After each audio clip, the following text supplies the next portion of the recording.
Namo tassa bhagavato arahato samma sambuddhassa. Namo tassa bhagavato arahato samma sambuddhassa. Namo tassa bhagavato arahato samma sambuddhassa.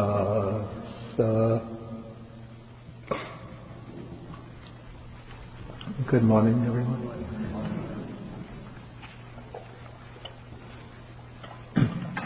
Okay, in today's class we will continue with the study of, I think it's chapter 4 in the Buddha's words. And we're dealing now with what can be called the happiness visible in this present life, or the happiness and welfare to be realized here and now. And if you remember, I made the distinction in what I call the 3 levels of teachings in the early discourses of the Buddha. There's what I call the teachings that are directed to happiness visible in this present life.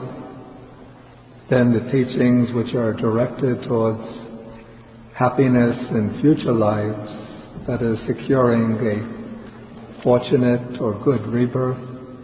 And then the teachings which are directed to the ultimate or final good, the teachings concerned with liberation. And even though I make this distinction, I think that there is a distinction visible in the text, but these 3 levels should not be regarded as categories which are each one absolutely enclosed within itself, but the 3 levels blend into each other, so that the teachings which lead to one's welfare here and now also help one develop wholesome qualities that will be productive of a fortunate rebirth, and teachings on both levels will also form the foundation for the practices which constitute the way to the ultimate good, liberation.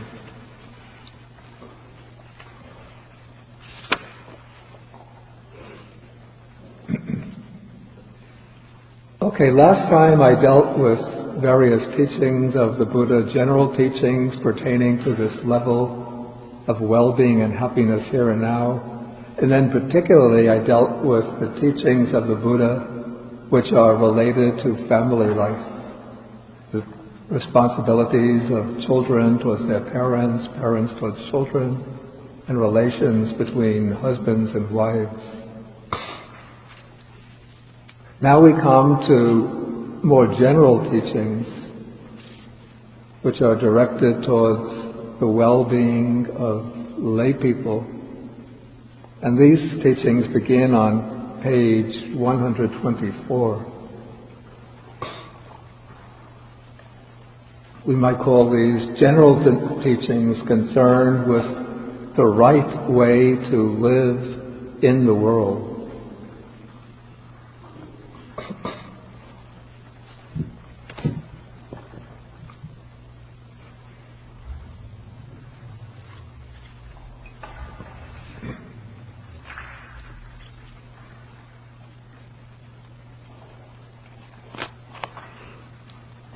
And as a kind of background to this level of teaching, we should say a few words about the transformations that were taking place in society at the time of the Buddha. The most striking feature of the social system of this period in which the Buddha lived was the tremendous expansion of the economy. The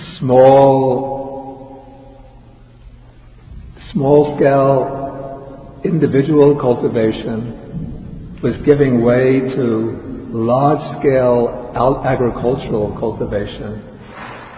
And agriculture had become the pivot or foundation stone of society during this period.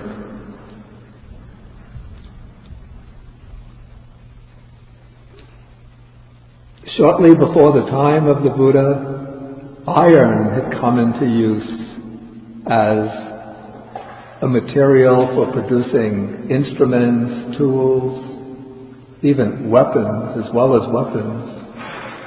So that another characteristic of the period that we'll come to later was the increasing number of wars and the violence of the wars simply because iron was becoming readily available.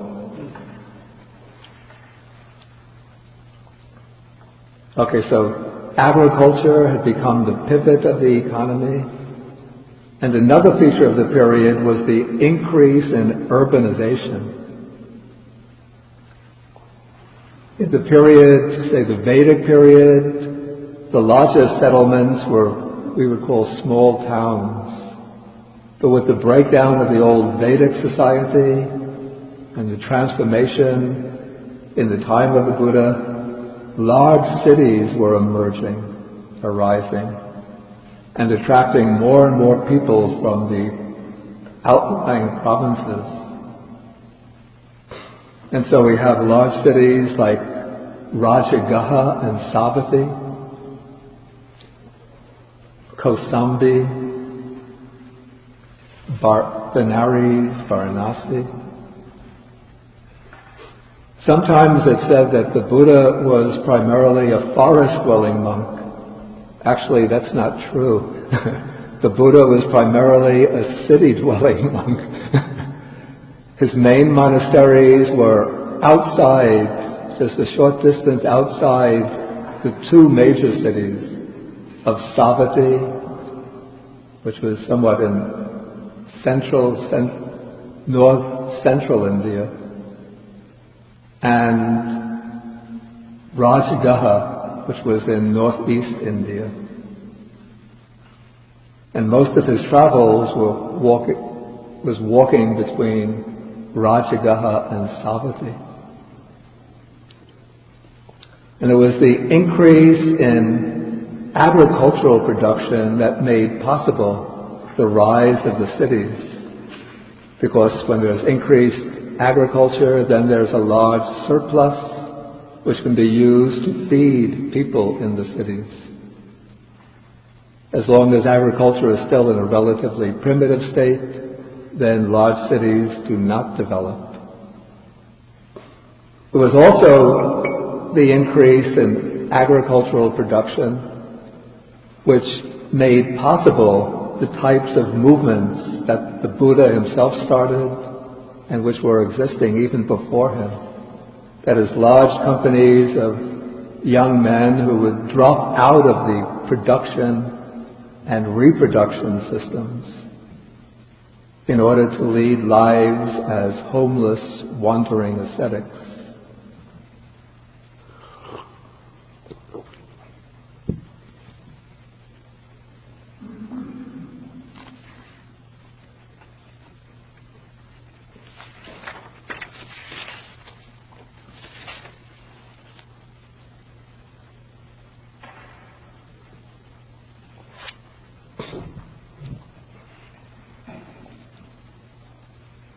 Okay, so from this background, we can come to the first sutta in our selection of texts.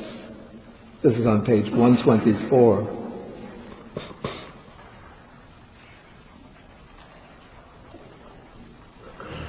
Okay, and at this time, the Buddha was dwelling among the people called the Kolians, at a market town of the Kolians named Katgarapatra. Okay, now the people who are called the Kolians formed a tribal republic which was just to the west of the Sakyan Republic. And the Buddha himself, we say that the Buddha was a Sakyan because his father was a Sakyan, and he grew up in the Sakyan state. But his mother was a Kolya, from the Kolian state. And so it was common practice in the Buddha's time for members of the different clans, the Kshatriya clans, the administrative or warrior clans, the ruling clans, to intermarry. And so the Buddha's mother, Mahamaya, came from the Kolian clan. Okay, and at this time, a family man or a householder from the Kolians, his name is Dikajanu. He comes to the Buddha and he presents a request for teaching. And this is the way he phrases his teaching. He says, Venerable Sir, we are lay people, householders who enjoy sensual pleasures. And this is a kind of stock phrase that one meets often in the text. We dwell at home in a bed crowded with children, since in that period there were not forms of contraception, so families would usually have 5, 6, 7, 8, even more children. You don't have, in that period, very rare to have a family with just 2 children. Okay, we enjoy fine sandalwood used to make scents, sweet-smelling scents. We wear garlands, scents, and unguents. We accept gold and silver. This was now becoming, in the Buddha's time, in place of the old barter-based economy, a money economy had arisen. So that there was gold and silver, which was minted in the form of coins, used as money.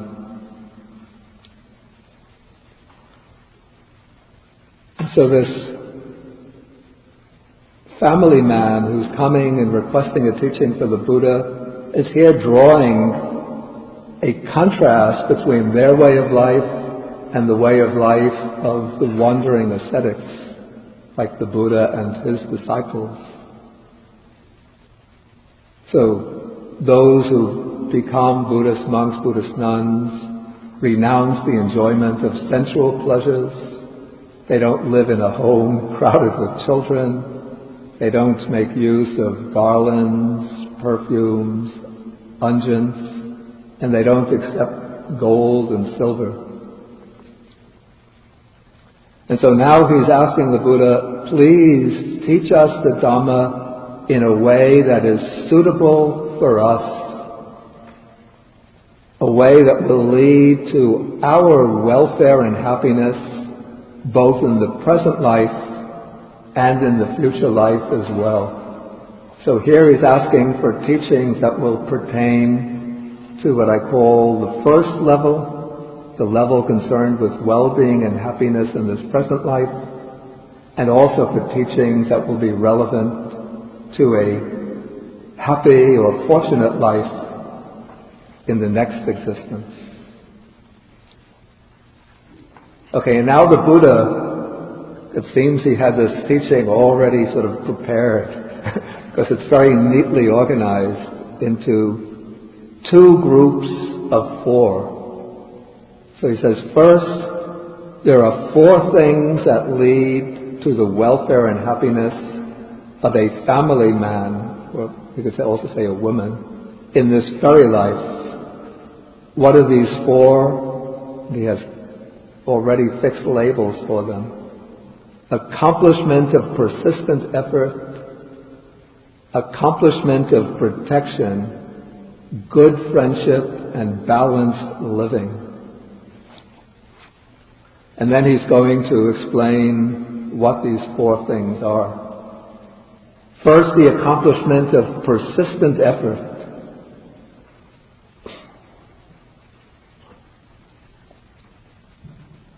Okay, and then he explains that whatever may be the means by which a family man earns his living, and here he enumerates some of the major forms of the major vocations in the Buddha's own time. First, he mentions farming, that is agriculture, trade, cattle raising. Of course, cattle were used especially for the milk products. In India, they use milk a lot, and then from the milk they derive butter, something called curd. I don't know if we have it in this country, but it's very similar to yogurt. It's the thickened milk of the cow. And then also from the purified butter, they prepare ghee, which is very nutritious and very delicious.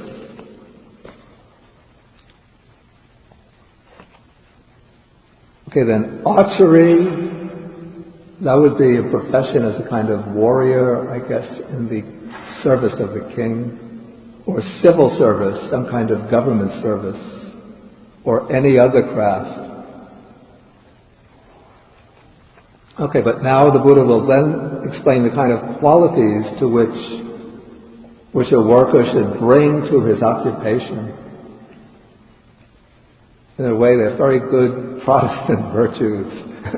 He should be skillful and diligent. Then he should investigate what are the appropriate means, the most effective way to accomplish his work, to accomplish his task. And he should be able to act and to arrange everything properly.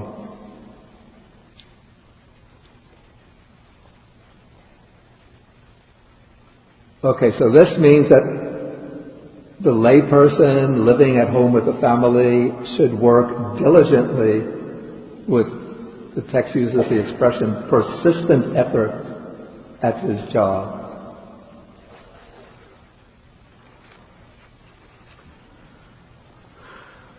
Okay, then when he earns money and other forms of exchange, then he has to exercise protection over it. So to secure well-being in this life, he has to achieve what's called the accomplishment of protection, skill in protection.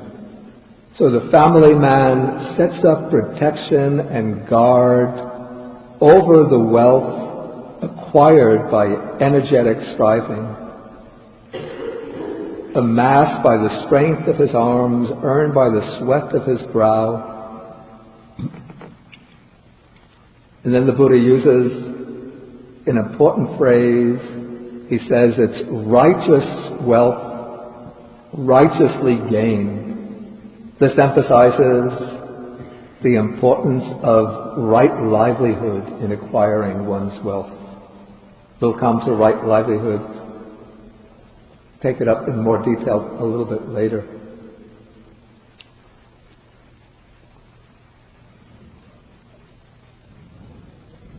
I think in the Buddha's time already banks were beginning to be established, but probably they were not widely utilized. And so when a person earns wealth, he has to protect it and make sure that it will remain within his possession. And from whom does he have to protect it? Here comes, that is answered in the next statement. How can I prevent kings and bandits from taking this away? See, even in the Buddha's time, the government was closely connected with bandits. The main function of the government, from the standpoint of an ordinary man, is to take away the wealth that I earned by my hard labor.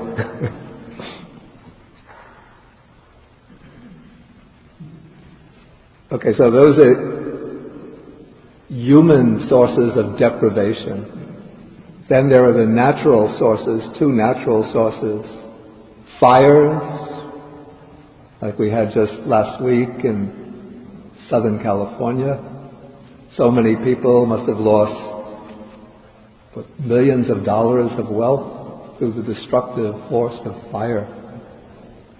Floods from sweeping it off.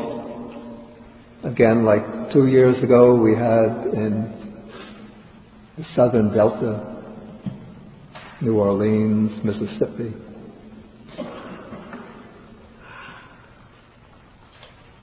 Okay, and then a third human source of deprivation, that is from unloved heirs taking it away, probably by bringing up a case of litigation, trying to take, if a person is clever enough and too lazy to work, he'll find a way to sue his rich relatives for the wealth.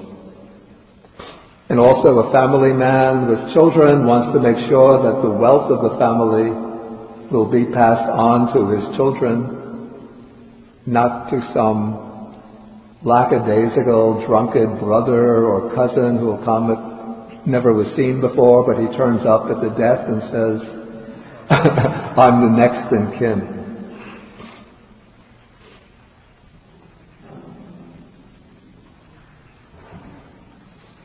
Okay, then a third source, a third means to happiness and well-being in this present life is to have good friendship, to associate with good friends. We see this quality of good friendship emphasized repeatedly by the Buddha. In relation to the monks also, he will say that to make progress in the training, you should rely on good friends. But here he's telling this family man, he says, in whatever village or town a family man dwells, he associates with householders and their sons, whether young or old, who are of mature virtue, virtuous behavior, who live in accordance with the basic principles of right conduct, who are accomplished in faith, moral discipline, generosity, and wisdom. We will see that these are precisely the qualities that the Buddha is going to recommend as the qualities that lead to well-being and happiness in future lives. But when one associates with friends, one should choose people who have these qualities of, at the minimum, faith in the workings of a moral law, faith in the value of spiritual development, then friends who live in accordance with precepts, who are generous, and who have wisdom. Because when one associates with people like that, then their qualities will pass on to you. And then you take them as a model and try to develop these qualities for oneself. And so then the Buddha says that when associating with these people, one should emulate them in regard to their faith, their moral discipline, their generosity, and their wisdom. So that is good friendship.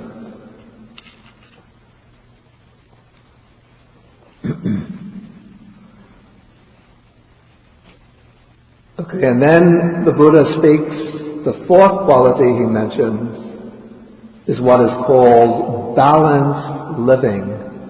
This means living in a way that is appropriate for one's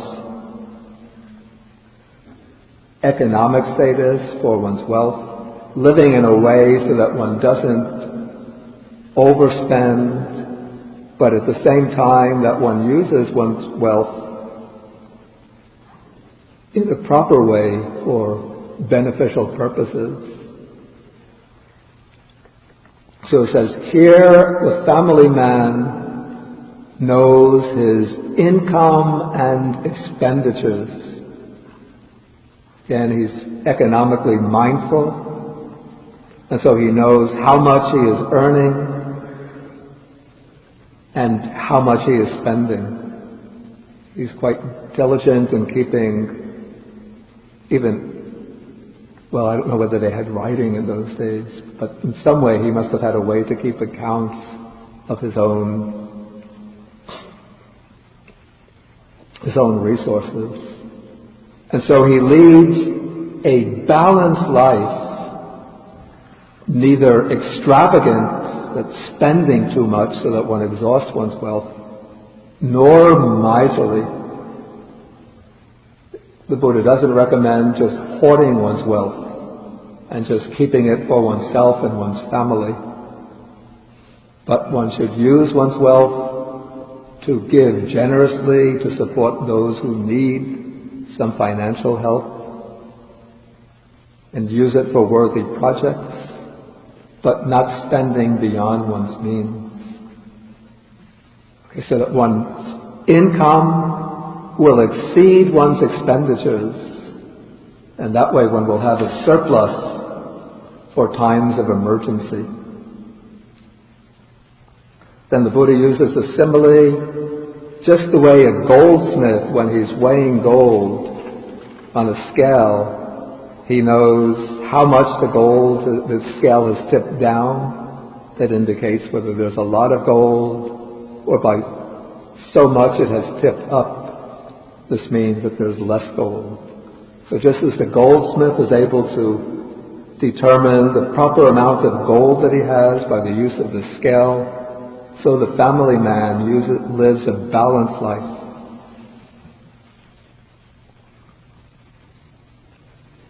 Okay, and then the Buddha had an astonishingly keen insight into the life of people in society, even though he was living a renunciant life.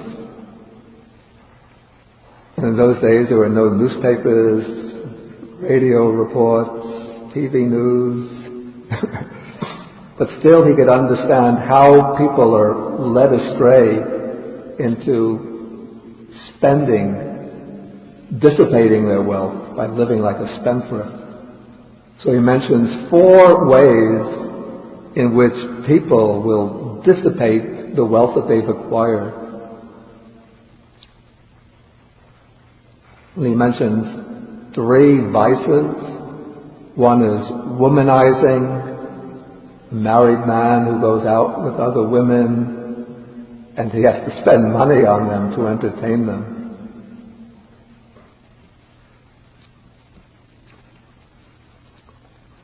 Drunkenness. It existed during the Buddha's time, just as it still exists today. Gambling,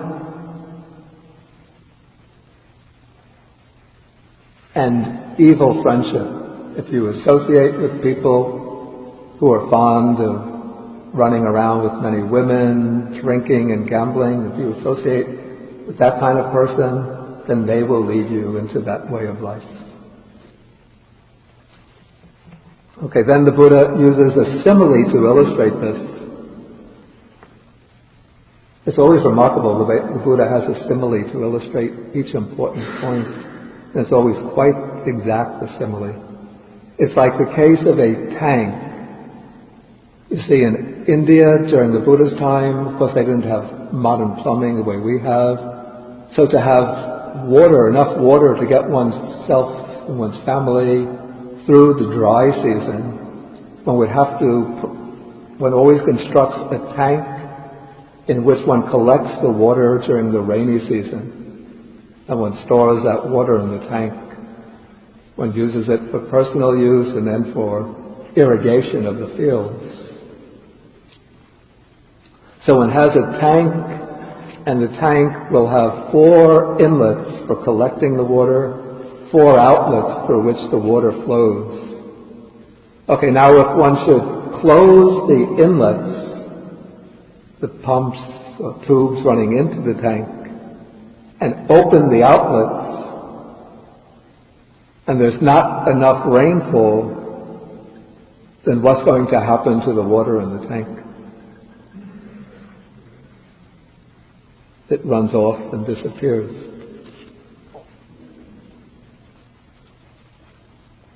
And so the Buddha says this is just like the person who collects wealth through his living, working diligently, but then, well, if he's not really continuing to earn wealth, but then he takes the wealth that he's earned and then he just spends it recklessly and heedlessly, then he'll just dissipate his wealth.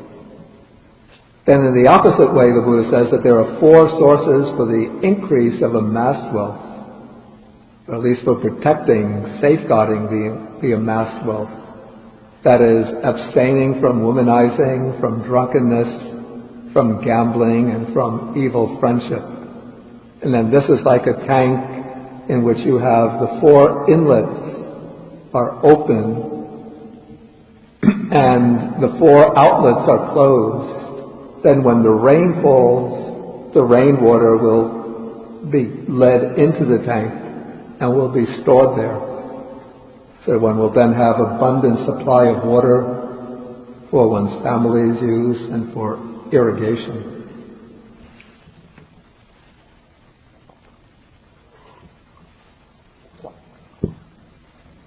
Okay, so those are the 4 things that the Buddha mentions that lead to one's welfare and happiness in this present life. There are many other things that the Buddha mentions in other suttas, but these are very important basic requirements for a young man like this Digajanu, who has to maintain a family with many children.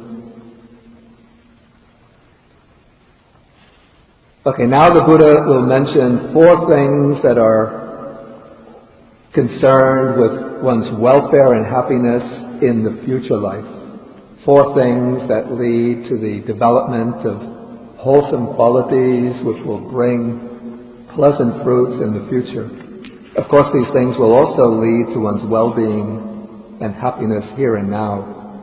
One is faith, which for a follower of the Buddha means having faith in the enlightenment of the Buddha, accepting the Buddha in terms of the qualities that are traditionally ascribed to him. I will explain these later when we come to a later text. Okay, then the family man should be accomplished in moral discipline. And here the Buddha mentions the 5 precepts. The family man abstains from the destruction of life or killing, from stealing, from sexual misconduct, from false speech, and from the use of intoxicants, which lead to negligence or heedlessness.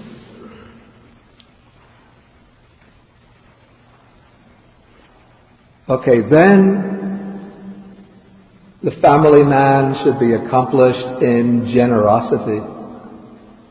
And then there comes a fixed formula that the family man dwells at home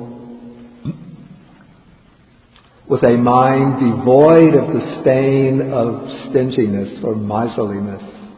He's generous, open-handed, one who delights in giving and charity, who delights in sharing his possessions with others, his wealth and possessions with others.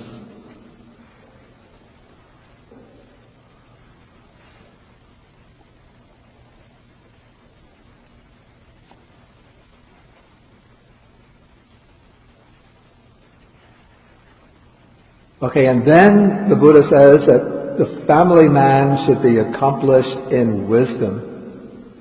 So the Buddha just doesn't leave the family person with these good moral qualities, but also emphasizes that the family person should possess wisdom. And what's meant here is the wisdom of insight. So the family man possesses the wisdom that sees into the arising and passing away of phenomena.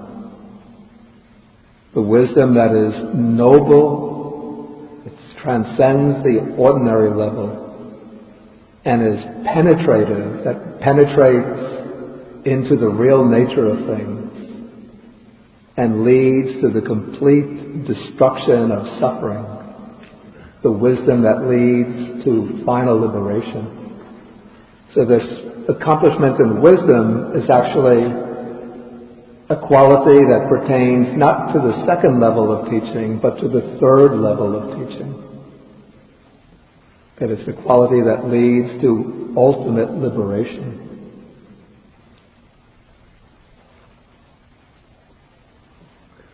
And so the Buddha expects the ideal family person, even though living with a wife and children and with working at a job, to be developing his mind in meditation, not maybe to the same extent as a renunciate person, a monk or nun can do, but there should be periods where he or she goes off into solitude, to seclusion, to devote the mind to the development of insight.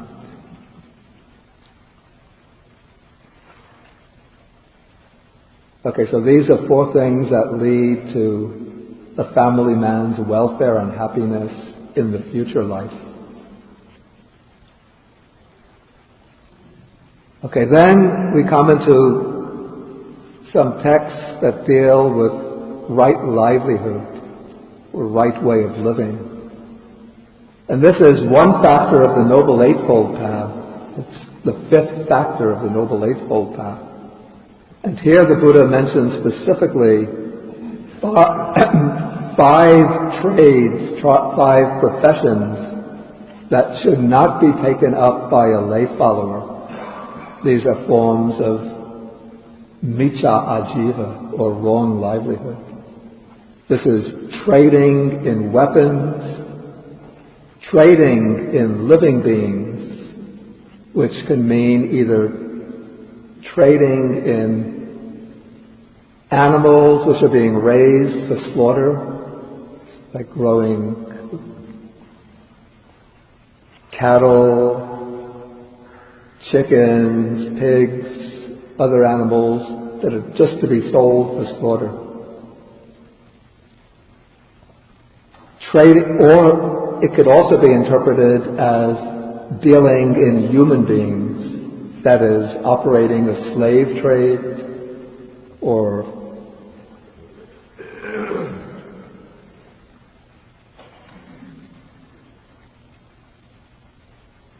being the overseer of a prostitution ring, anything which involves owning human beings and then using them in ways that are harmful and destructive to them. Okay, the next one is trading in meat, trading in intoxicants like liquor and drugs, and trading in poisons.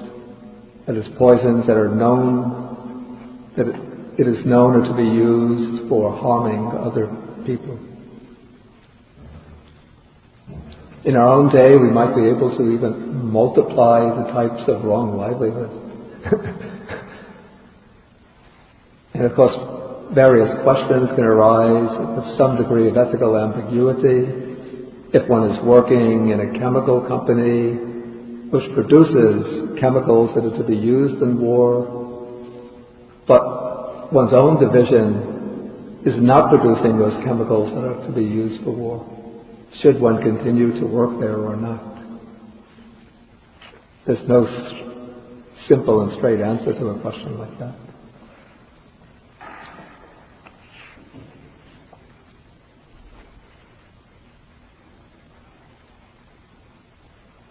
Okay, then we come to a passage on the proper use of wealth. Now the Buddha is going to explain in a little more detail how a householder should use the wealth that he acquires, in more detail than he explained in that earlier sutta to the family man of the Kolya family. Okay, now the Buddha is speaking to his householder, to the householder named Anathapindika. And Anathapindika was the chief patron of the Buddha. According to one sutta, when the Buddha was beginning his mission, shortly after his enlightenment, he was based in the city of Rajagaha. He was living in the bamboo grove at Rajagaha. And one gentleman of the town had invited the Buddha and the Sangha to come to his house for an alms offering. And this man was the brother-in-law of Anathapindika. And while the man was arranging the meal preparations before the Buddha and the Sangha came, even the day before he started the preparations, his brother-in-law Anathapindika came to visit him. Then, usually when Anathapindika would come to visit his brother-in-law would welcome him very happily, would offer him a seat, would provide him with refreshments, would engage in conversation with him. But on this day, Anathapindika turned up at the house, and his brother-in-law seemed almost not to notice him. He was always overseeing the cooks, seeing that they were preparing the food properly, seeing that the arrangements in the reception hall were properly set up. So Anathapindika was wondering, what is going on here? Are you arranging for the marriage of your daughter? And he said, no. Is the king coming for a meal offering at your house tomorrow? The man said, no. So then Anathapindika said, then why are you engaged in such elaborate preparations? Then his brother-in-law said, I've invited the Buddha and his Sangha to come to my house for an alms offering tomorrow morning. And at that time, Anathapindika had never heard of the Buddha. But when he heard this word Buddha, suddenly his kind of chills went through his body and he became ecstatic. And he asked his brother-in-law, did you say Buddha? Which they would know means the enlightened one. And the brother-in-law said, yes, I said the Buddha. And Anathapindika still couldn't believe it. And he said, did you say the Buddha? Again, his brother-in-law said, yes, I said the Buddha. Then Anathapindika thought, can there really be a Buddha living close by here? Then his brother-in-law said, yes, he's living in the bamboo grove just outside our city of Rajagaha. Then Anathapindika said, can I go to see him? The brother-in-law said, yes, you can go to see him, but it's dark already. It's not the proper time to go to the monastery. You should wait until the next morning.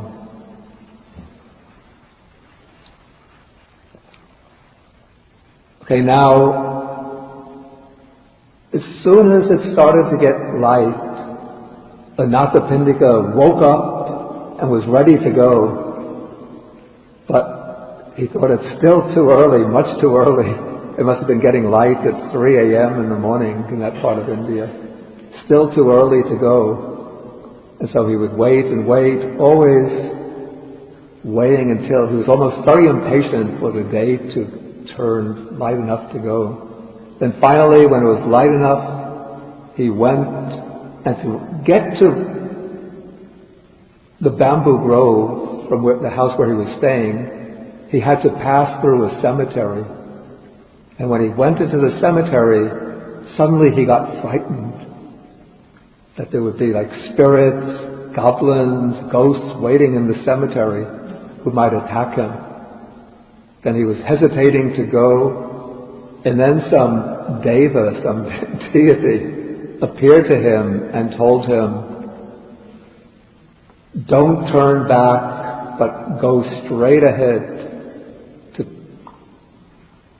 go ahead for you would be better than acquiring 1,000 rupees, 1,000 wealthy, 1,000 mansions, 1,000 carriages yoked by thoroughbred horses. Go straight ahead, don't be afraid, don't turn back.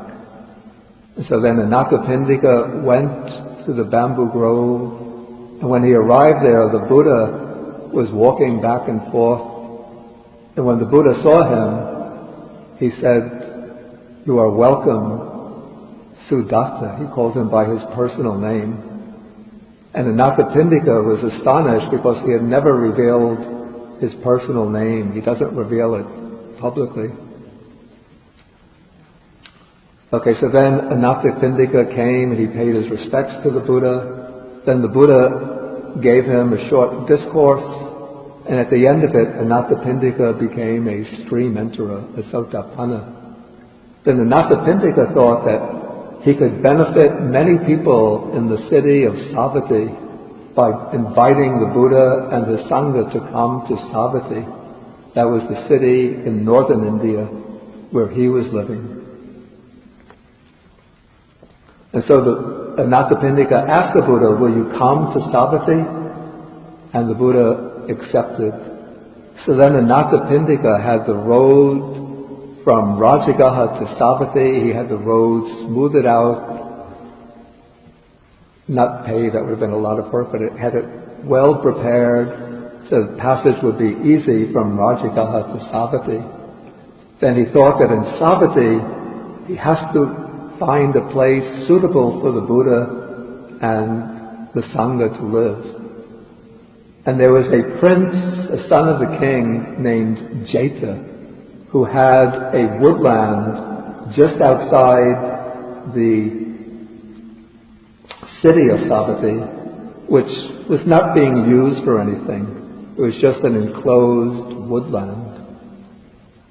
And so Anathapindika went to Prince Jeta and said, "Would you sell me the grove that you have outside the city?" Prince Jeta was a bit miserly and said, "No, I won't sell it." Anathapindika pleaded with him, "Please sell it." Prince Jeta said, "No, I won't sell it." Anathapindika, "Please sell it." Prince Jeta says, "I'd sell it to you only if you could cover the entire grounds with gold bricks." He didn't know that Anathapindika was very wealthy and had many gold bricks. So Anathapindika covered the entire ground with gold bricks, except for one little corner. He didn't have enough gold bricks to cover one little corner. And Prince Jeta, Anathapindika called Prince Jeta and said, "See what I've done? I've covered the entire grounds except for one little corner with gold bricks." And Prince Jeta said, "Don't worry about that corner. I'll provide the gold bricks to cover it. And we can name this grounds after both of us." And so in this way, Prince Jeta sold this grove to Anathapindika. And the grove came to be called Jetavana, Jeta's grove, and also Anathapindikasa Arama, the monastery of Anathapindika.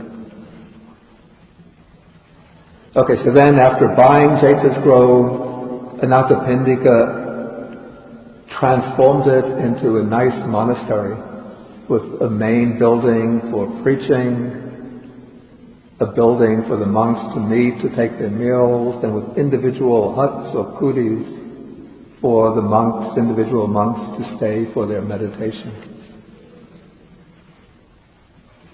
Okay, so here the Buddha is addressing Anathapindika.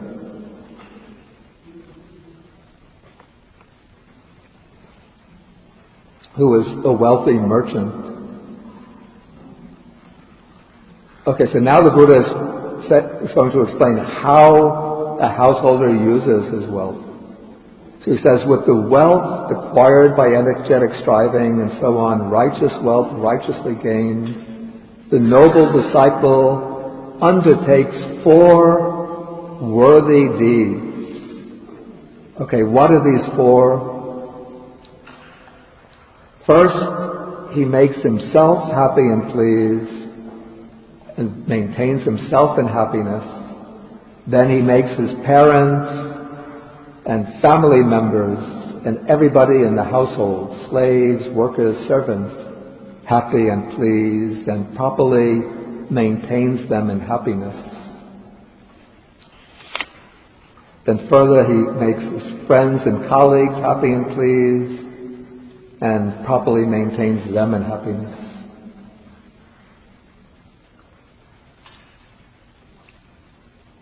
Also, we could say that the householder is using his wealth to practice generosity to support everybody in his household as well as his friends and colleagues.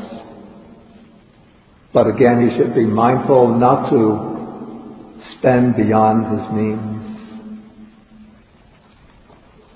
Okay, then with the wealth that he's gained, the righteous wealth, he has to make provisions against possible losses.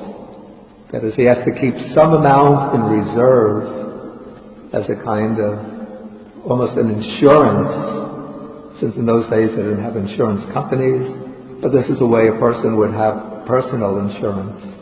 He'll keep a certain amount as protection against losses that might arise on account of fire and floods, again, kings and bandits and unloved heirs.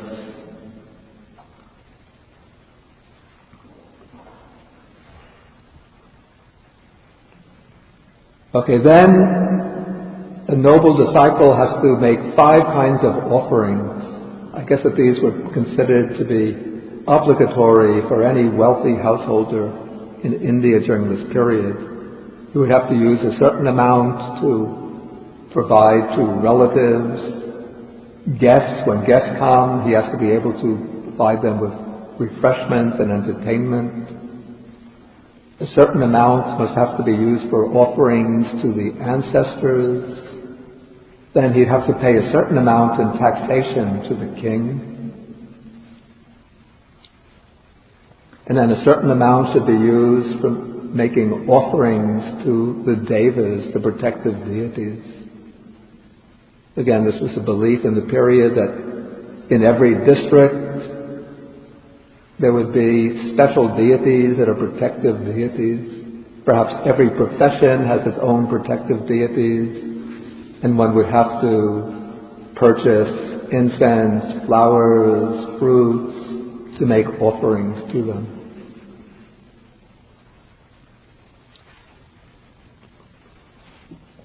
And then, with the wealth that he has acquired, the noble disciple should establish a lofty offering of alms to ascetics and Brahmins. Since in the Buddha's time, as there are in Buddhist countries today, there is a large population of wandering ascetics who are not engaged in any kind of remunerative job, but they live by going on alms rounds and collecting their food, medicines, and other necessities as offerings from the lay community. Okay, so the noble disciple should establish a lofty offering of alms to those ascetics and Brahmins who refrain from vanity and negligence. This one has to be discriminating and choosing the right ones to make the generous offerings to. And by this description, the Buddha is also setting up certain standards that the ascetic should follow in order to be worthy of the offerings of people. They should be refrained from vanity and negligence. They should be settled in patience and gentleness, and should be devoted to taming themselves, to calming themselves, that's through development of the mind, and to attaining Nibbana. And this offering is described as heavenly, resulting in happiness conducive to heaven. So that is the 4th kind of use, the fourth kind of use to which the householder should put his wealth.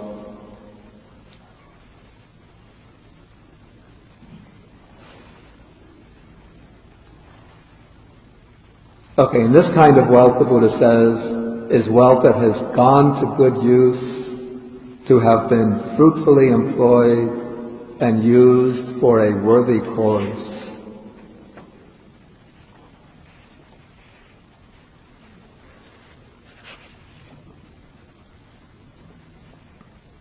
Maybe I'll ask at this point if there's any questions relating to the text that I've covered so far. Yes, please. Would lay people have had access to other Brahmins or Hindu teachers who would have given this kind of advice, or is this the first time lay people who really get this very practical advice from religious? This is a question I can't really answer because I don't know so much about the teachings that were current at that period. Though I would think that some of these principles of advice would have probably been also shared by the other communities. So it would not be especially unique to the Buddha. So I think the Buddha, or at least the compilers of the Buddha's texts, arranged them into this very neat type of systemization.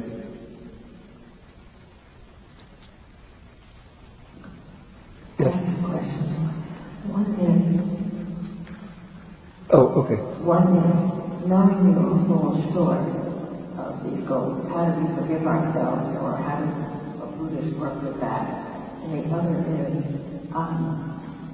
how do you relate to people who are not specifically Buddhist? Is this, when you're talking about having a good fellowship, is this talking to exclusively a Buddhist fellowship, or is it talking to people who are moral in whatever? Okay, let's take one question at a time. First, repeat the first question. Knowing when we fall short, Yeah. how do we approach something that today we call forgiveness of self? If one falls short of these standards, you mean? Yes. Not fall short of the income.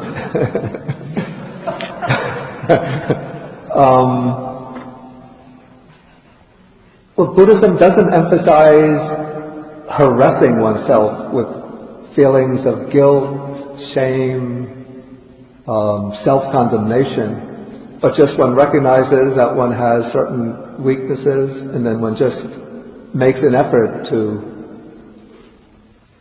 live up to the standards to the best of one's ability. Okay, then the second question. It talks about right fellowship, and my question. Okay, yeah, whether it must be specifically Buddhist. I think that this advice on right fellowship in the Buddhist time could have been understood, or even in our own time, could be understood in a very general way. It doesn't necessarily mean associating with people who are specifically Buddhists. But here you can take the basic qualities that are recommended. Well, of course, faith, the way the Buddha would understand it, would be faith in the Buddha. But I think in a more general way, one could take this as faith in some kind of spiritual values, moral values. Okay, and then a person who has moral discipline, generosity, and wisdom. It could even be general wisdom in the general right conduct of life, rather than specifically in the Buddhist liberating wisdom. But of course, if one does have the opportunity to associate with people who have these qualities the way they're explained within the Buddhist tradition, then one should associate with those people, providing they are truly good friends. Yeah, just to clarify that, because as I was listening and reading, yes, to associate people as friends for moral discipline. There's so many people in my life who try to find me who really are corrupt in many ways, who have very selfish methods of operating, and I feel that, should I abandon them? Should I be friends with them? Should I guide them along the path? Not even Buddhism, just the path of their life. Yeah. I'm trying to just hold me sleep. He's a very selfish person. He's trying to use out me. Okay, this is a very important question because all of us are in situations like that.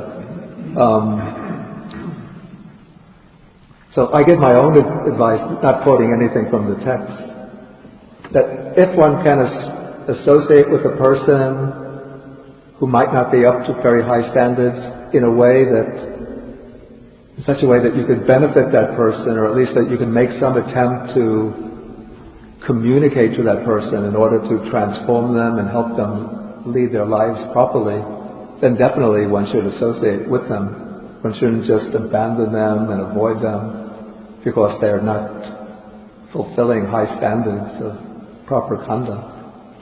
But if you find that, you see, what is particularly I think the point of the Buddha's advice is to avoid associating with people who are going to have a negative impact on oneself, who are going to pull one away from commitment to the path of spiritual development. Okay, take the question. I have three probably textual questions. The first one is at the start of the sutta, we find that the name of the man who asked the question is Devajana. Yeah. The two paragraphs later Yeah. is addressed by different names. Yeah. Okay. That's a natural question. Yeah. You see, in India's time, just as in our own time, people had two names. One was a proper name, personal name, and the other was a family name. So my supposition here is that Digajanu was his personal name, in Dagapaja, which means something like tiger's foot. Must have been the family name. We'll find that in several discourses.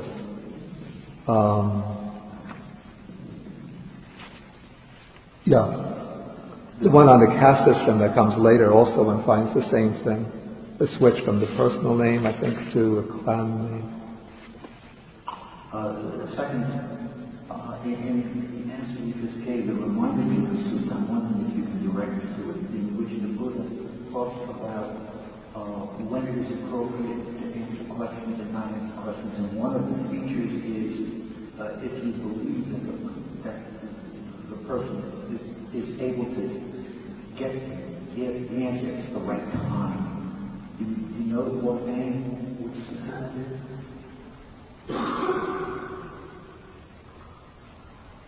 It doesn't exactly ring a bell. Okay.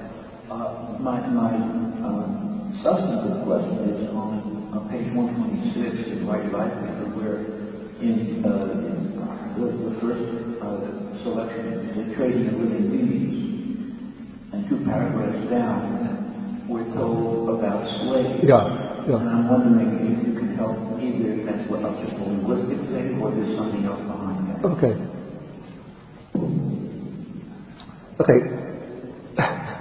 People might want to first, the idea that trading in living beings means not being a slave trader. This is my interpretation. But then when I was reading that paragraph and I came across slaves, and the question came to my mind, was my interpretation right or not? But this is a fact that we have to accept. People might want to criticize the Buddha because he didn't reject slavery. But slavery was an established institution in the time of the Buddha. It was just part of life. In fact, in the whole ancient world, slavery was part of life. And it was not regarded as a terrible thing because, first of all, a monetary economy was just coming into being. And so the idea of hiring somebody to work for one as a hired laborer was just becoming a new concept. It was just being introduced. But before the Buddha's time, there would be a working class who would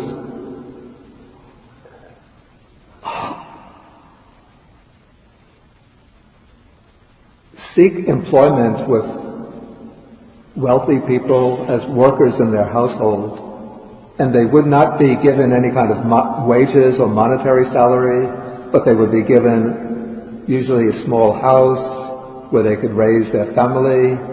They will receive food,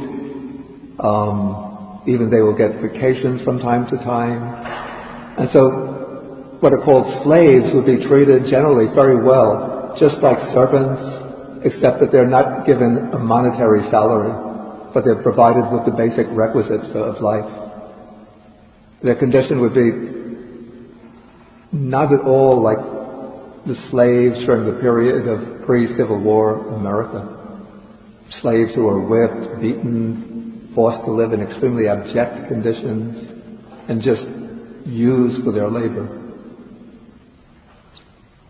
And in fact, in the sheet that I gave out last week on worshipping the six directions, the Buddha explains how a householder should treat their group together. Dasa, Kama, Purisa, which could be translated slaves, workers, and servants. They're all grouped together, and the distinctions between them are just very slight. There's a similar question to that, which is about archery. Persistent effort in archery, and then again he turns it and says it's not good to trade in weapons. Yeah. So it's maybe a question of if you're doing it or trading in it. Like if I smoke a cigarette, it's one thing, but if I trade in cigarettes, it's another. Yeah. Or something like that. Yeah. The question of archery, I have to confess, I don't know how to answer. It struck me when I read that too, since the Buddha recommends or prescribes the precept to abstain from taking life. And I can't imagine what an archer does except train in archery in order to be employed in the king's service as a soldier, who's a kind of soldier whose task is going to be to shoot others and kill them. So, shooting animals perhaps, but I think the professional archers the ones who would kill animals would be called hunters, which is also a kind of livelihood that the Buddha doesn't recommend. But an archer, I don't see how an archer could do anything with his skill except use it for taking people's lives. I just don't know what to answer. It's just that the Buddha is quite consistent in prohibiting the taking of life.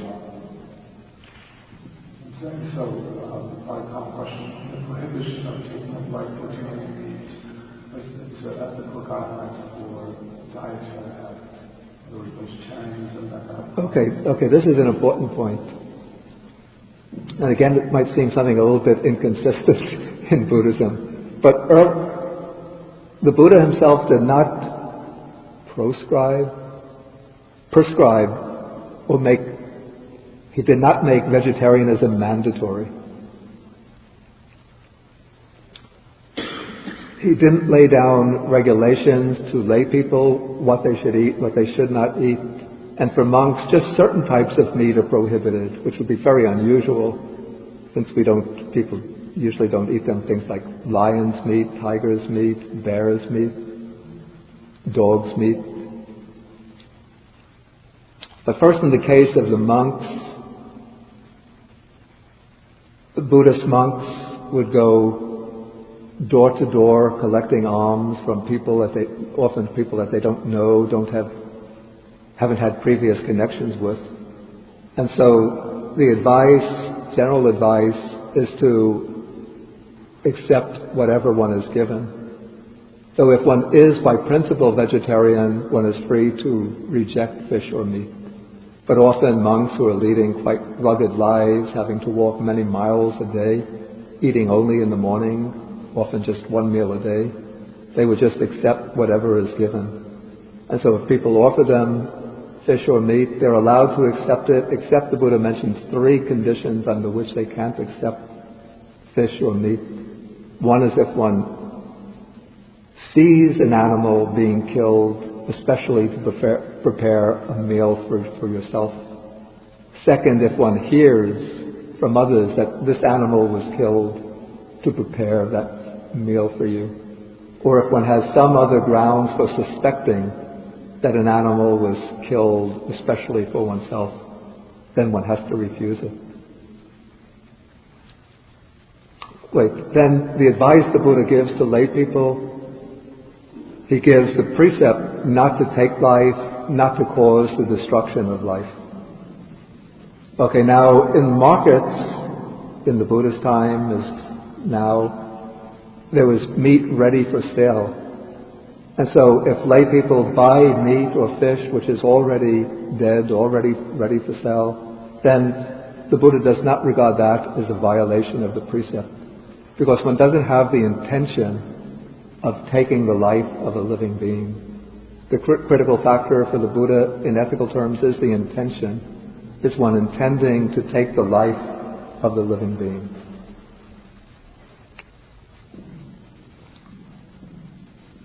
I know it can be argued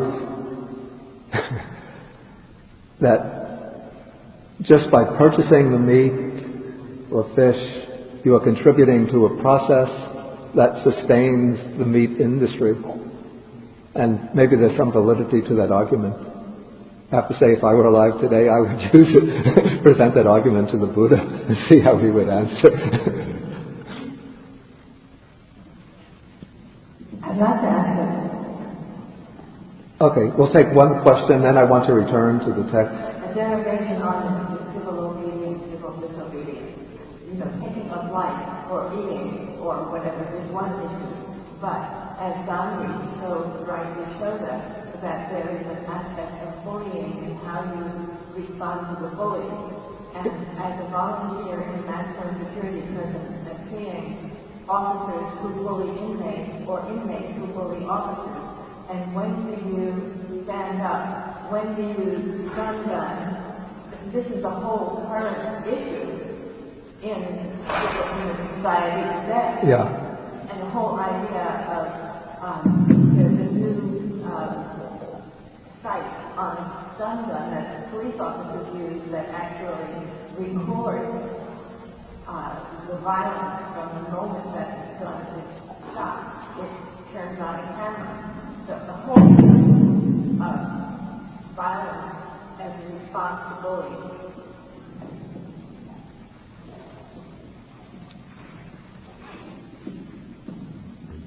Okay, this is a big question which takes departs somewhat from the text. What I would say is that first that there's a distinction between force and violence. Let us say that. So that force would mean that one can be resisting, say if somebody is bullying oneself, one can forcefully resist their bullying. Violence means that one applies force with the intention of seriously harming, seriously impairing, even killing the other person. So I would say that if one uses force to protect oneself from being bullying, from being attacked by others, then it's quite in accordance with the spirit of the Dhamma. But if one uses the force deliberately to inflict harm on somebody else, to injure them, to kill them, then one is going beyond the bounds of propriety. That's a very brief answer.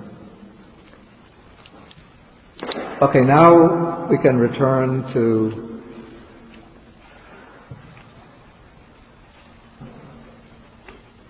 the text. I won't go through this text called The Family Man's Happiness. I think it's quite explicit.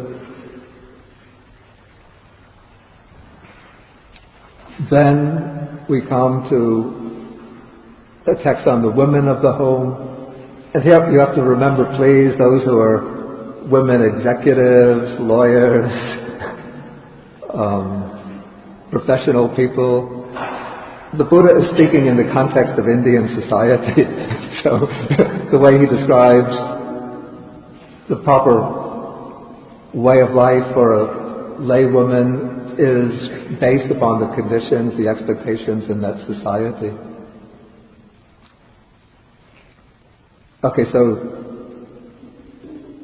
just as the Buddha explained 4 ways that lead to the well-being and happiness for a lay man, now he's explaining 4 ways that lead to present welfare and happiness for a lay woman.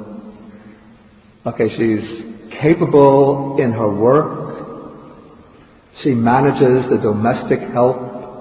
She behaves in a way that is agreeable to her husband. And then 4th, very important, she safeguards his earnings. So the woman is conceived as one who's pretty much in charge of the household. So she is the one who is skillful and diligent in regard to the household chores. And then she investigates the appropriate means for accomplishing all of those chores, and she's able to act and to arrange everything properly. It's the exact same description that's used for the way the layman manages his profession. Okay, then the woman manages the domestic help. Okay, and she refers to them by the 3 terms, slaves, servants, and workers. She finds out directly, she knows for herself. She's like the manager of the household help. So she knows what they have done. She's the one who assigns them their chores, organizes the household, assigns them their chores, and she knows what each one has done, what they failed to do. She also has to keep track when they are sick. So if they fall ill, then she will excuse them from their work and provide medicine for them, call a doctor to examine them. And then she distributes to each the appropriate share of food. She makes sure that all receive sufficient food. So in this way, a woman manages the domestic help, and the ideal woman is depicted in early Buddhism as one who is deeply loved by all of her workers and subordinates. Then the woman has to behave in a way that's agreeable to her husband. I know this might create some problems. Try to enforce this today.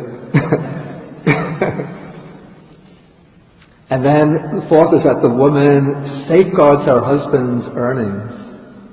If you looked at the sheet I gave out last week, which explained the ways in which the wife supports her husband, the way the husband behaves in relation to the wife, he turns over his earnings to the wife.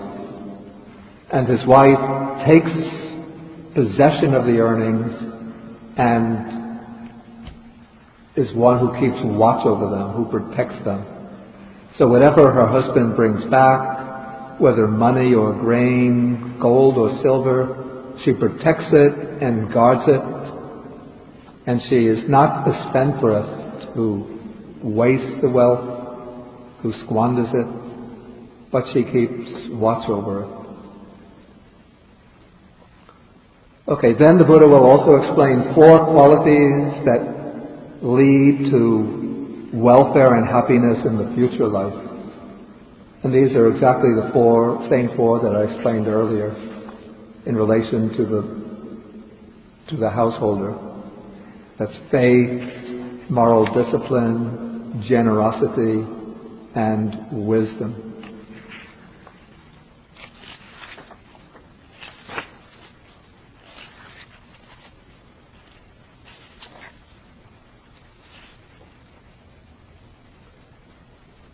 Okay, in the next section we deal with the Buddha's teachings in relation to larger social units.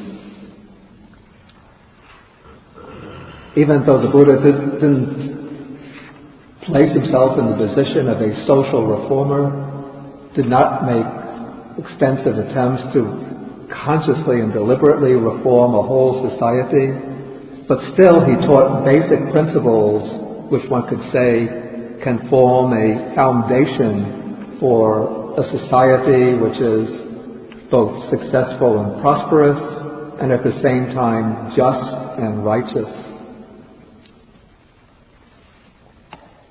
One passage that's relevant to establishing social harmony concerns the 6 roots of dispute. This sutta arose close to the time of the Buddha's passing away, when the Buddha had to give advice to the Sangha so that the Sangha could adhere as a unified community without disputes arising that would lead to divisions and schisms within the Sangha. And so the Buddha here teaches what he calls 6 roots of disputes, but actually he mentions altogether about 12 or 13 qualities. I think 11 qualities that lead to disputes. But the first 10 he groups he links together in pairs. Okay, the first is anger and resentment or hostility. And what happens when a monk dwells angry and resentful, when a monk is angry and resentful, then he loses respect and deference towards the teacher, that's the Buddha, towards the Dhamma, and towards the Sangha, and he does not fulfill the training. Then when he is not attempting to fulfill the training, then he'll be inclined to create a dispute in the Sangha. And then the Buddha says that this will be for the harm and unhappiness of many, for the loss, harm, and suffering of devas and humans. Then he gives the advice to the monks. He says, if you see such a root of dispute in yourselves or in others, then you should strive to abandon that same evil root of dispute.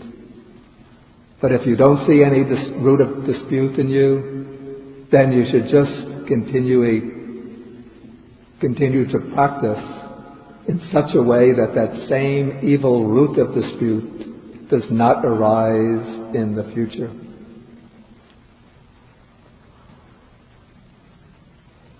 Okay, then he makes the same statement about contempt and insolence.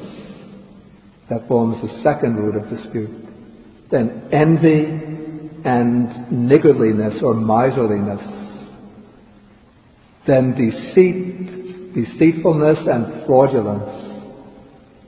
It's explained that deceitfulness is, I think, trying to cover up faults, real faults that one has, and fraudulence is pretending to have virtues and good qualities that one does not really have.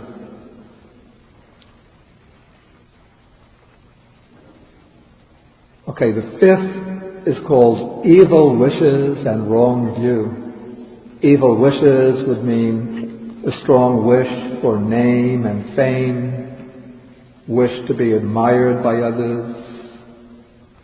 Of course, naturally one could have a wish like that, but when it becomes a kind of obsessive wish that pits one against others, that's what one has to be careful of.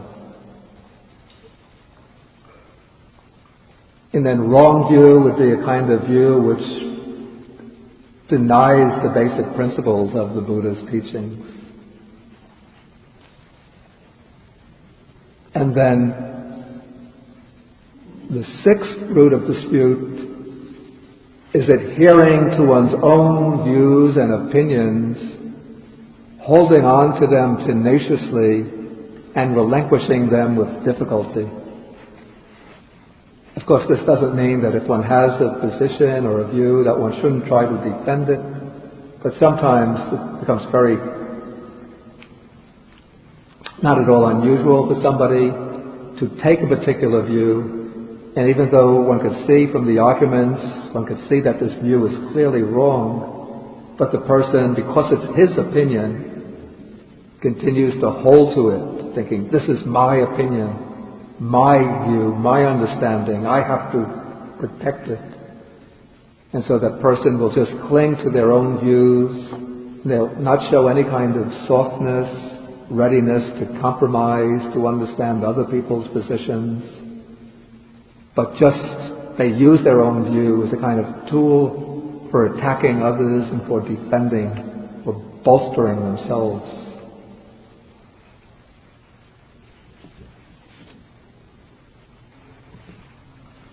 Okay, then at the same time, the Buddha taught 6 principles that lead to harmony or concord within a community.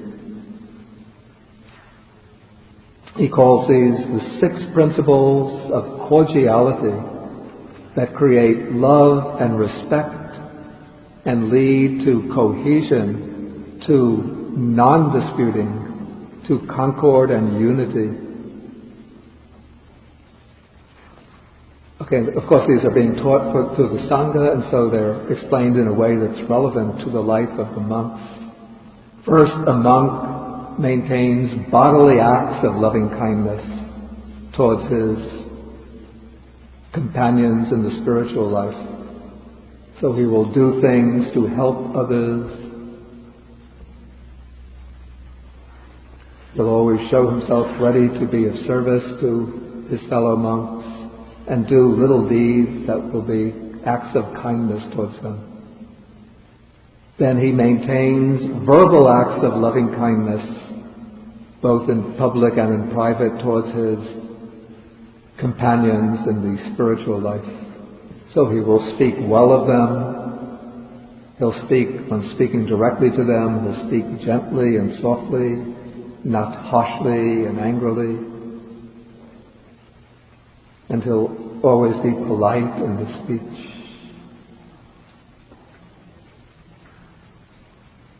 The third is that he maintains mental acts of loving kindness towards his companions in the holy life.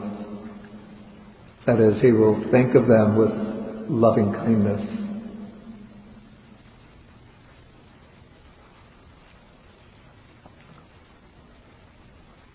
Okay, then the fourth is that he will enjoy things or use things in common with his fellow monks. So whatever gains he makes, he will share with his fellow monks.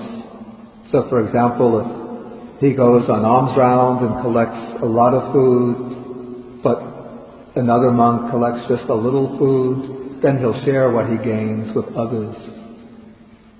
So it's very common in the Sangha that when people offer things to monks, they just take as much as they need for themselves, and then their surplus they will distribute to other monks.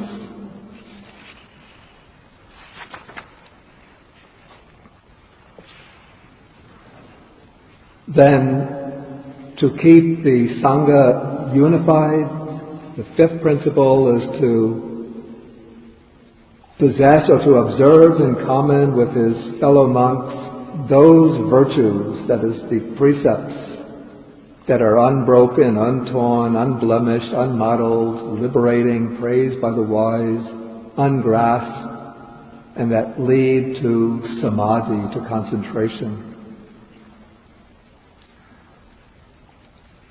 And then the sixth principle is to hold in common with his fellow monks the same basic view of the Dhamma, which the Buddha describes as a view that's noble and emancipating, and that leads the one who practices in accordance with it to the complete destruction of suffering. So we have these 6 principles of harmony and respect.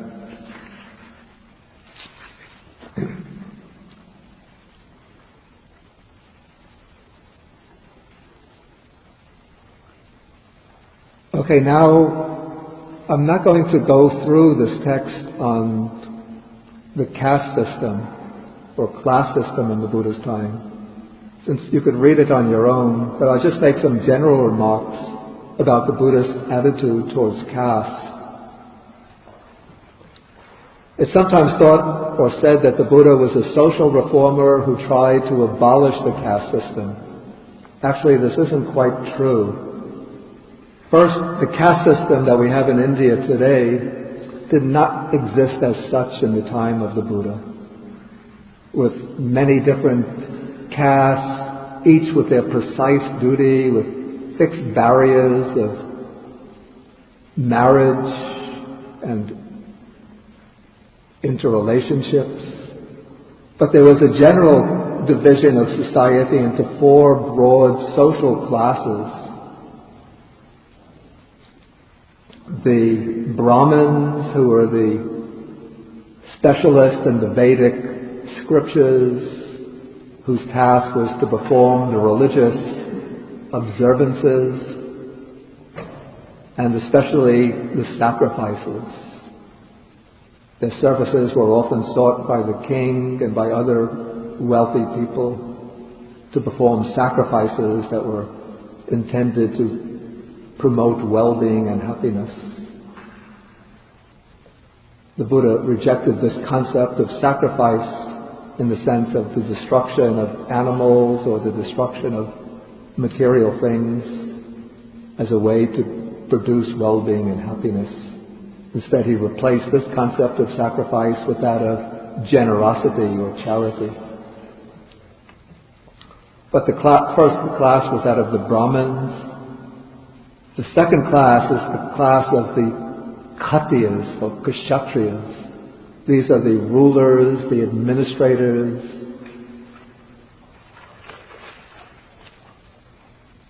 also the chief officers in the army.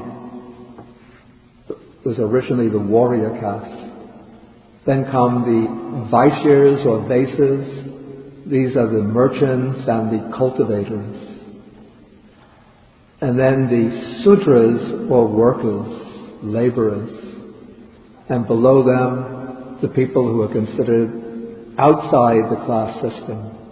These were probably originally tribal people who became absorbed into the wider Indian social system. Now, the Buddha took his main task to be that of a spiritual teacher, not that of a social reformer.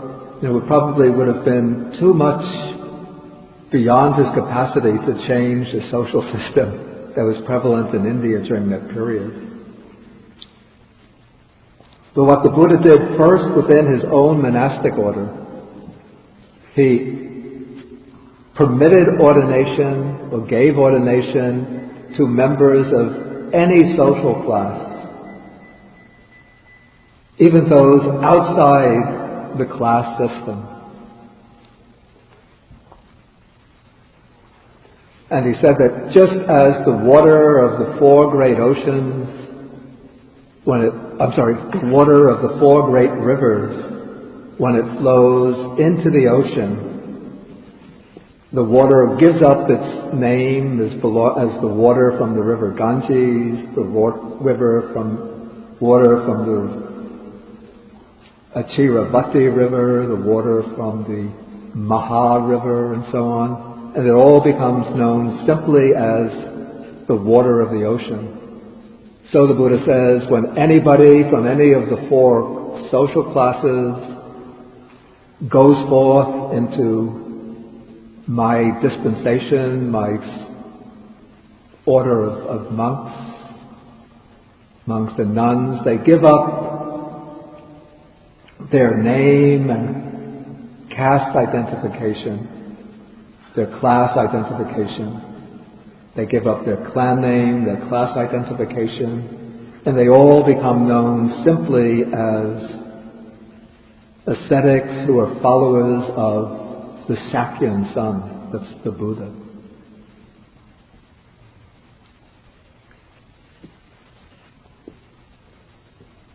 Okay, and when the Buddha spoke more generally about the structure of society to people who were following his teaching, he spoke of kshatriyas, the warriors, administrators, the Brahmins, and then he used the expression gahapati, which means householders. He didn't make a distinction between the Vaishyas and the Sudras, the cultivators and the workers. So he set up a social system in which there remained Brahmins, because the Buddha didn't want to directly try to challenge the Brahmins to their position as having some privileged position within society. And there would be necessary the kshatriyas as the rulers and administrators of the society, but everybody else becomes known simply as householders. And then when the Buddha encountered the claims of the Brahmins, that the Brahmins were some kind of divinely privileged social group, the Buddha rejected and refuted that claim. At that time, the Brahmins would claim that they were created by the god Brahma directly from his mouth, and that they had certain special privileges that were to be denied to others. But the Buddha argued in various ways against these claims of the Brahmins. And we could see some of these arguments laid out in this sutta that comes on pages 132 to 137.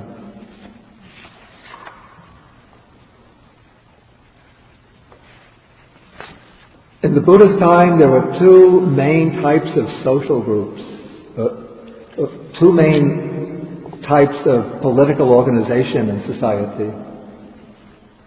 One was the republics, small tribal republics, and the other were kingdoms or monarchies. And what was characteristic of the period in which the Buddha lived was that the kingdoms were starting to expand and to swallow up the older tribal republics, which were breaking down and becoming encompassed by the expanding monarchies.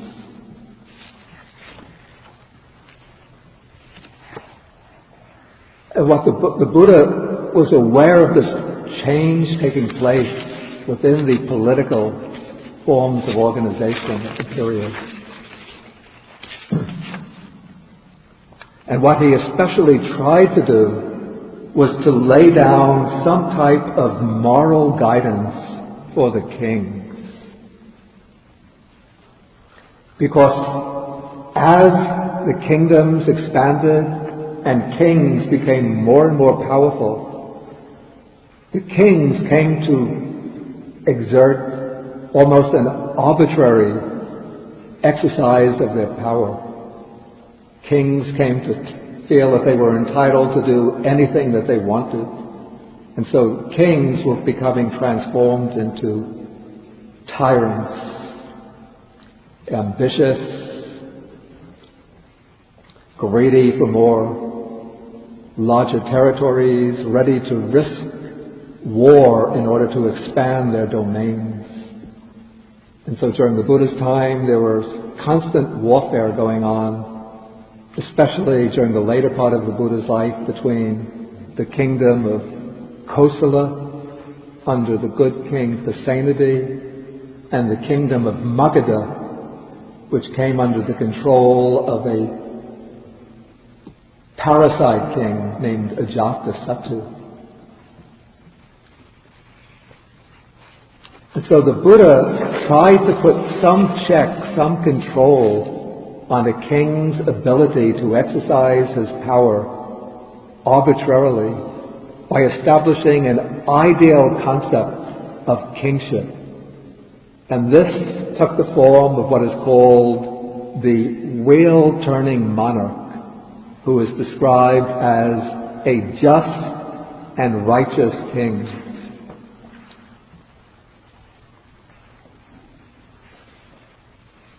The wheel-turning monarch is something of a legendary or mythical figure, but it's by creating this concept, this mythical concept of the wheel-turning monarch, that the Buddha is able to establish an ideal for kings to follow in their administration of their kingdom. And what's characteristic of the wheel-turning monarch is that he subjects his own rule to a higher moral law of righteousness. This is the Dhamma itself, not in the sense of the Buddha's teaching, but Dhamma in the sense of a universal, impersonal principle of virtue and righteousness.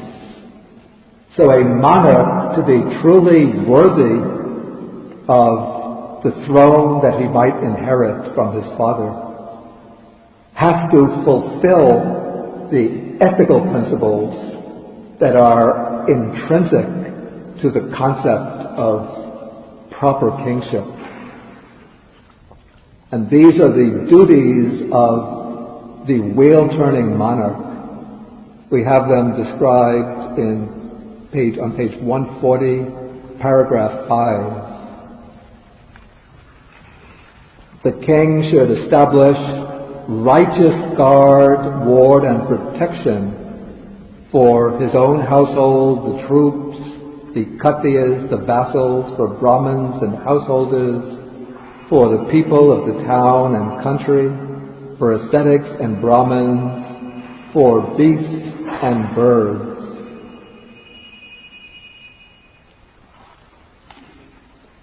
And then an important point comes next. He says, let no crime prevail in your kingdom, and to those who are in need, give wealth.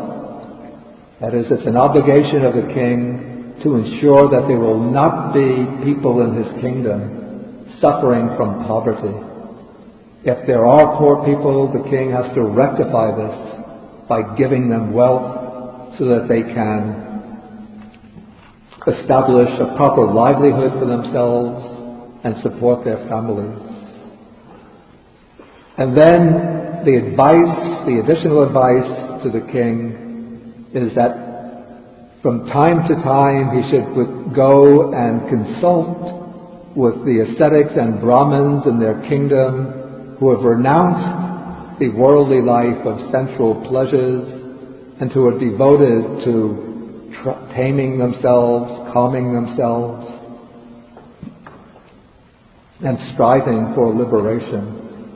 The king should approach them and ask them for advice about what is wholesome, what is unwholesome, what is blameworthy, what is blameless, what is to be followed, and what is not to be followed. And then after he receives their advice, the king should follow that advice. He should avoid what is unwholesome and do what is wholesome. And this, by doing so, this will avoid harm and suffering to the people in his kingdom and will promote their welfare and happiness.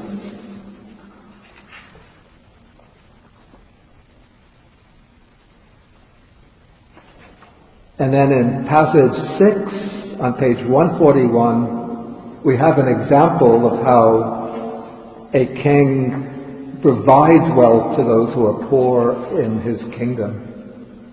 At this time, there was a king named Mahavijita, who was rich and wealthy with abundant gold and silver. And in the kingdom, there was a lot of criminal activity taking place.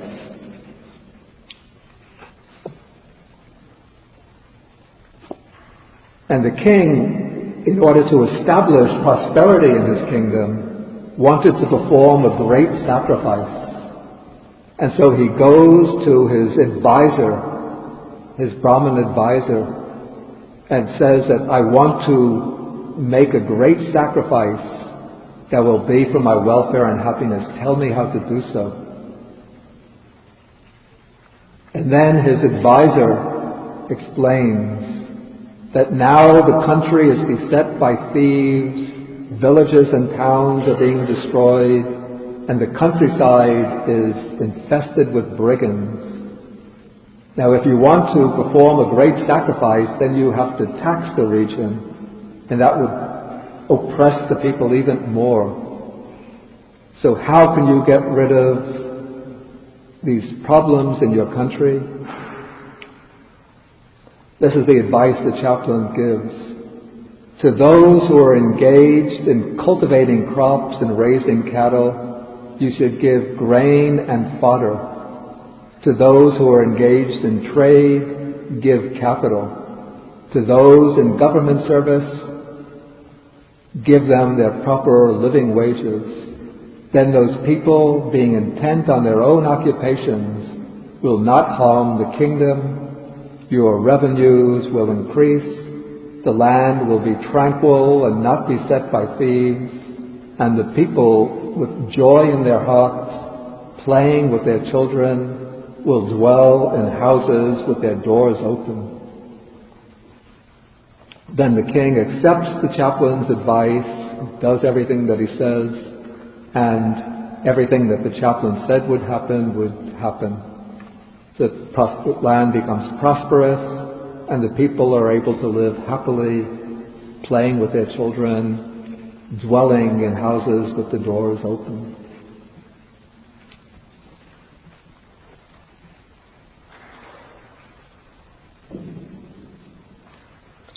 Okay. Now I'll ask for some questions, please. It seems to me that what you just referred to, this number 11, it's in the kingdom to give each of your subjects, each of the principals living in that kingdom, their due. To the cattle, the farmer, give. It's an act of giving, as a magisterial act of giving to each and every person. That to me seems like it speaks to a better understanding of karma than we have inherited. We now seem to think, I believe, in our society, that whatever is your lot is your karma, your fault, your problem, your responsibility. But here it says that you could actually transform the lives of the people through generosity. Yeah, that is true. Understanding that karma is not, it's not for me to understand your karma. It's just for me to give. Karma isn't predestination.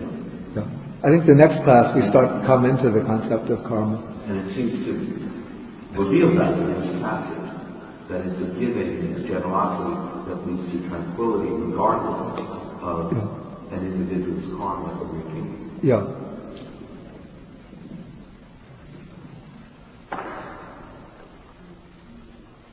Further questions? Yes.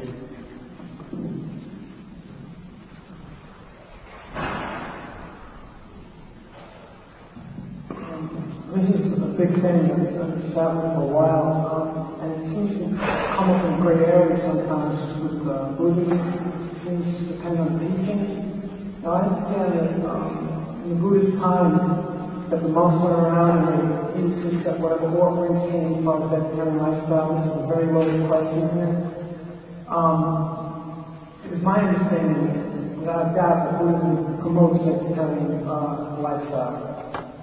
In this very temple, everything is vegetarian. You mentioned that the lay people, it was okay for them to go to the market to buy meat. It doesn't seem like there's any gray areas in there. The precepts are very clear about not consuming alcohol, so we not do certain things. In our times, people come to me, and I have learned this great teaching, and I do not my own children not with the I will not push that on them. Wait, I didn't catch that. Yes. I didn't catch that. I've learned that I should not push this vegetarianism on people. My own children are not vegetarians because I will not promote that because it has to come. But isn't it clear, especially in our times in modern Buddhism, that even lay people, because you mentioned lay people back down and go to markets like me, but if we are practicing Buddhists that we should indeed try to become vegetarians, to me it seems we don't know where our meat is being killed, what's happening to it. And even if it were, if I had an animal in my backyard and I was raising pigs, they would have the right to live as far as I see it. Yeah. So I'm just asking you, isn't it definite that Buddhism is geared towards us being vegetarians as a sanctity of life? I would say that vegetarianism is an ideal standard in Buddhism, but the Buddha didn't make it compulsory. And here, again, the decisive factor is intention. And the way the Buddha looks at it, when one goes to the market and purchases meat which is already prepared, one is not intentionally responsible for the death of that animal. As I said, I know that there can be a counter-argument. I have a very big problem with that.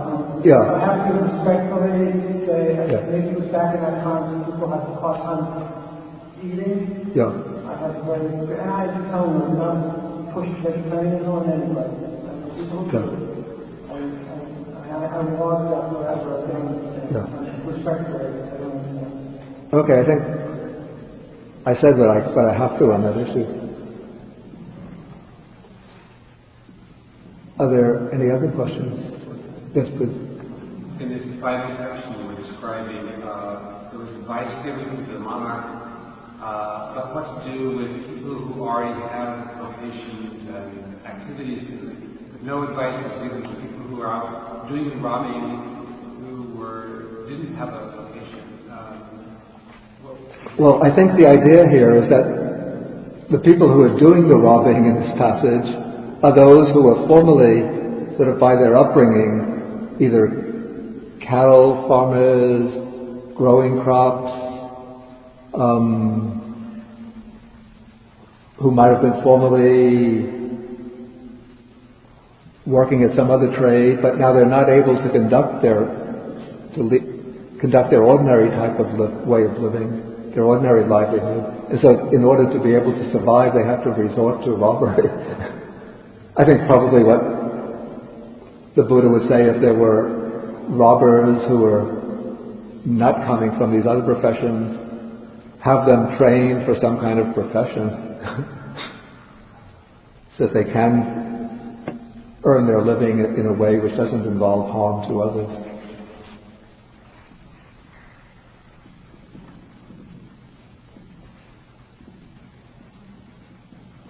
Okay, let us take questions here. The Buddha had so much practical information. It's amazing that you give this kind of advice. Do you think it came from watching his own father as a king, or it's amazing how practical? Yes, I have to say some of these similes I could see come from his past experience, but he must have been extremely observant about so many different spheres of life. Like he described in some similes, the process through which a goldsmith refines gold. Now, I don't think the Buddha himself would have had experience refining gold, and yet he'll describe the different stages of the process. I have to say, a lot of this comes through the inherent knowledge of Buddhahood, this knowing so many different aspects, the different stages by which an elephant trainer trains an elephant, so that he might have observed himself.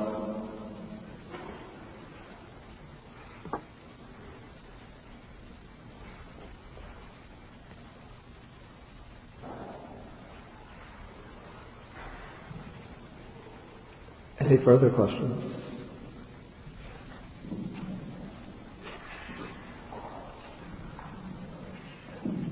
I have a textual question, very minor.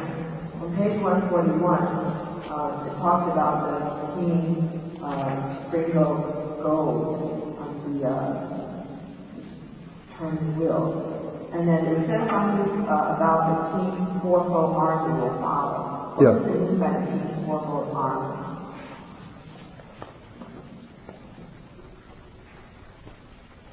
Horse soldiers, elephant soldiers,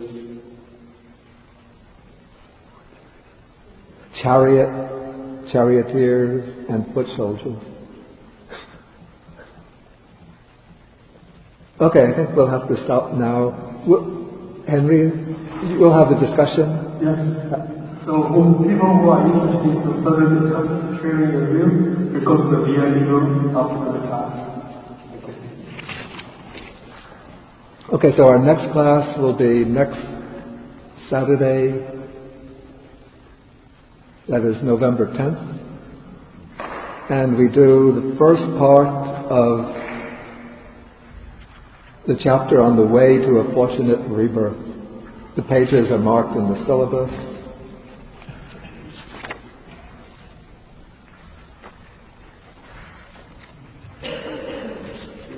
I think it's up to page 166.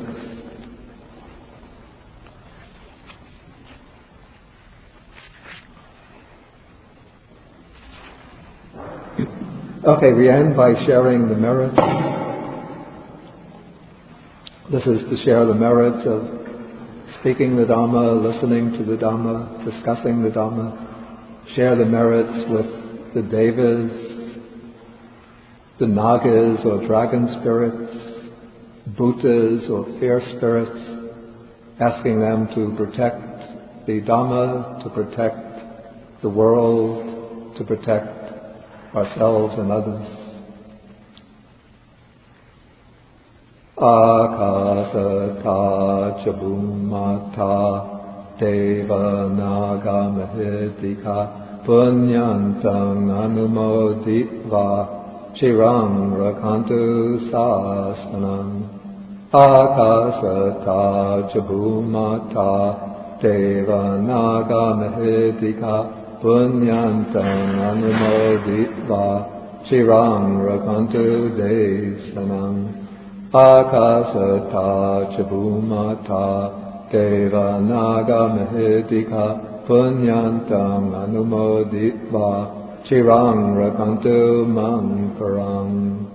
Etavatacha amhehi sampadang punya sampadang sabbe deva anumodantu sabba sampati siddhya.